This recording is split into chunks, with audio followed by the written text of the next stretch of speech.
Hi, it's Kerry Artak with Wicked Stocks bringing you the daily Tesla report for Monday, December 11th, 2023. But before I walk you through the charts, as usual, just want to encourage you to please click like if you haven't already, subscribe to the Wicked Stocks YouTube channel, share the content if you would with friends and colleagues, and check out wickedstocks.com, where we offer a full suite of both daily and weekly analytical videos just like this one.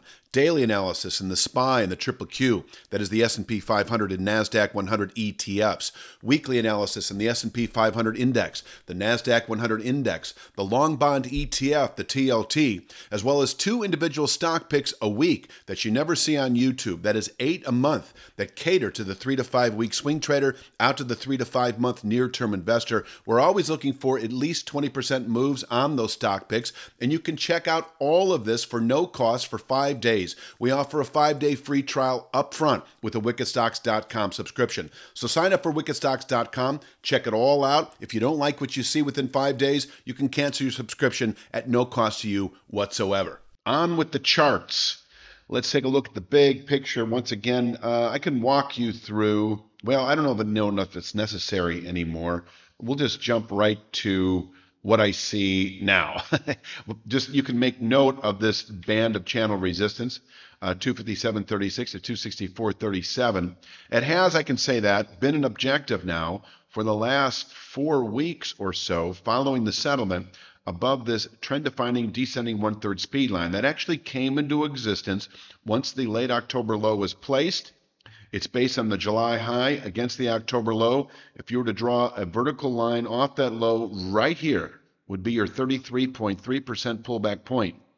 And so the speed line is formed by projecting a trend line off the actual high, a descending speed line, intersects at the one-third pullback point in the time frame in which the low was placed. And that becomes a trend-defining line study. It held nicely, as you can see here, for over a week before we closed above it. And at that point, in the early part of November, we'd mentioned how the settlement above the 202.19 speed line, well below the market now, then anticipated a 3 to 5 week rally into the 257.46 to 263.07 band of channel resistance that goes back to the July high.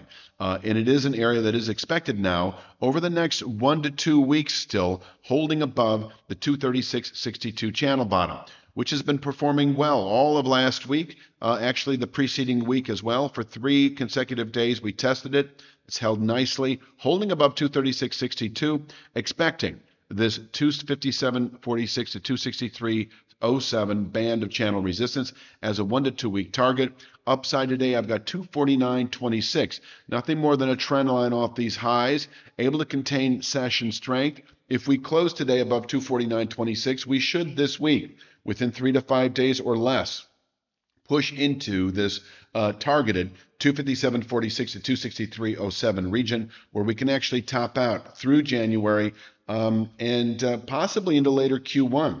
And so let me talk about the day itself. I've got carefully chosen minor points. The most meaningful, I think, is 240.26. That is nothing more, and it's not shown anywhere, but a simple trend line off the lows of last week. It's very similar, if you will, to last Friday's low, 239.27. But I do think if we break 240.26, you should expect 236.62, where we can bottom out for the week, and once again, above which 257.46 to 63.07 remains a 1 to 2 week target.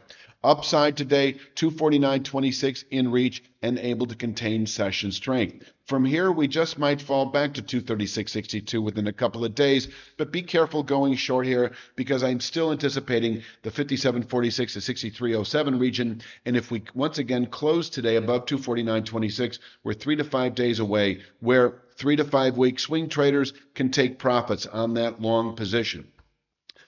Taking profits in the 257.46 to 63.07 region, and you can even go short here. 3 to 5 week swing traders can go short. Even 2 to 3 month traders perhaps can liquidate a long position and perhaps go short. And by going short, I'm really talking about some variation of this rising channel bottom that's presently at 212.89. In other words, and we're already there really, the trend line that this channel structure is based on, 236.62 and 212.89, is based on these two highs here, and that's already converging with this band of channel resistance in the 257.46 to 263.07 region. So yes, I can say that if we push into this upper 250s, low 260s resistance, long liquidation, short entry. Short entry could be going short Tesla in anticipation of the 212.89 channel bottom, or you may reach for instance, a 215 out of the money puts that don't expire for at least 2 to 3 months. I would consider this to be a 3 to 5 week sell-off back into the 212.89 and rising area.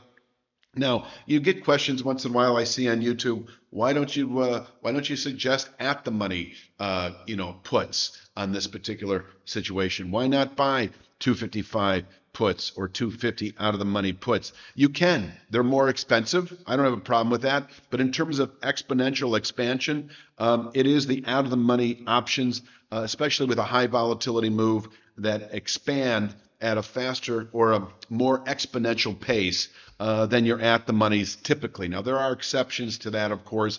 As you get closer and closer to expiration, your at the monies will be more elastic and your out of the monies will be well, you need to convince me a little bit more than that. And they don't really open up as much. But in terms of, several months out, it is your out of the monies that will open up at a more exponential pace than your at the monies. And I don't want to get deep in the weeds on option 101 strategy. I'll leave it at that. Let's go to the downside here and talk about 236.62. Once again, above which the upper 250s, low 260s remain a 1 to 2 week target. They are a 3 to 5 week objective anyway, following the settlement above that speed line I mentioned about 4 weeks ago. But if we close today below 236.62 and you're a 1 to 2 week swing trader holding out for the low 260s, I would suggest forgetting all that and reversing. And reversing could be exiting your long position, establishing a short position below 236.62 the next 1 to 2 weeks, then likely to test 212.89 and climbing, where we could actually bottom out here through all of January. From here, we could round back up into the what is now the upper 250s, low 260s within 3 to 5 weeks. So this is your 1 to 2 week play right now. Above 36.62, expecting 63.07. And this is your 1 to 2 week play to the downside, below 36.62 down to 12.89. If you're looking for a 3 to 5 week position, it is either A, selling 63.07, or B, buying 212.89. It's about as simple as that. And in terms of longer term bearish continuation as we move into January, I don't see a play unless, once again, you're selling 257.46 to 263.07 or buying 212.89 or selling with a settlement below 212.89. I think I mucked that up just a little bit, the explanation thereof. What I really want to say is, if you're looking for bearish continuation on a longer term basis, which is to say through January, it does come into play with a settlement below 212.89. And then we have a 3 to 5 week sell signal down to this 173.23 longer term channel bottom, where we could bottom out into the second quarter. But we're a long way from that right now. First, we would need to close below 236.62 to indicate 212.89. Until then, holding above, 236.62 maintains a 1 to 2 week target. I don't know how many times I've said that, probably 10 times already, but repetition is important. Let me cover one more concept to the downside, and this is for you 3 to 5 day swing traders, that if we do close today below 236.62, 3 to 5 day sell off down to 225.49, then that's a good area to take profits, and 3 to 5 day swing traders could consider going long here. But just know that if we close below 36.62, I am expecting 12.89 within 1 to 2 weeks.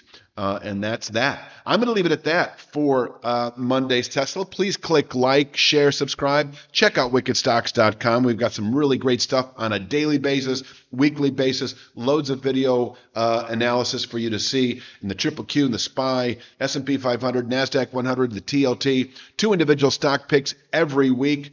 And I'm just going to leave it at that. You have a great day.